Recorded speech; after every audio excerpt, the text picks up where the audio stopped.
চাঁদপুরের মতলব উত্তর উপজেলার ছেঙ্গারচর পৌরসভায় মিথ্যা মামলা, হয়রানি ও বিভ্রান্তিকর সংবাদের প্রতিবাদে পাল্টা সংবাদ সম্মেলন করেছেন ছেঙ্গারচর পৌর বাজার বণিক সমিতির সভাপতি আব্দুল মান্নান লস্কর।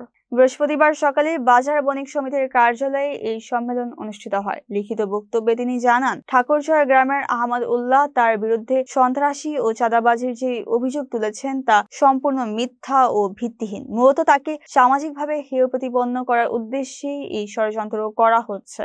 মান্নান লস্কর দাবি করেন, এসব মিথ্যা মামলার জেরে তাকে অন্যায়ভাবে দল থেকে বহিষ্কার করানো হয়েছে। তিনি আরও অভিযোগ করেন, সম্প্রতি আহমদ উল্লাহর ছেলের পক্ষ থেকে তার কাছে 5 লক্ষ টাকা চাঁদা দাবি করা হয়। চাঁদা না দেয়ায় তার জমির ধান খেতে বিষ প্রয়োগ ও কলা গাছ নষ্ট করা হয়েছে। এই ঘটনায় তিনি আদালতে মামলা করেছেন এবং প্রশাসনের কাছে এসব অপপ্রচারের সুষ্ঠু তদন্ত ও বিচার দাবি করেন। আপনাদের সামনে উপস্থিত হয়েছি আমার বিরুদ্ধে আনা হামলা, মামলা ও হয়রানি অভিযোগ এনে মিথ্যা ও ভিত্তিহীন সংবাদ সম্মেলন করে আমার প্রতিবেশী আহমদুল্লাহ এই বিষয়ে সত্যিটা তুলে ধরার জন্য আজকে আপনাদের এই উপস্থিতি। আমি প্রথমে সুস্পষ্টভাবে বলতে চাই, আহমদুল্লাহ বক্তব্য উচ্চারিত করার সাথে আমার এবং আমাদের কোনো প্রকার সংশ্লিষ্টতা নাই।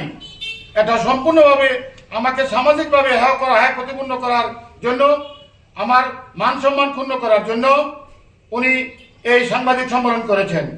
আমি একজন জাতীয়তাবাদী দলের সৈনিক। আমি সর্বদা চেষ্টা করেছি সামাজিকভাবে সকলের পাশে দাঁড়াতে, এমনিভাবে সামাজিক দায়বদ্ধতার মনে করে সকলের পাশে দাঁড়িয়েছি।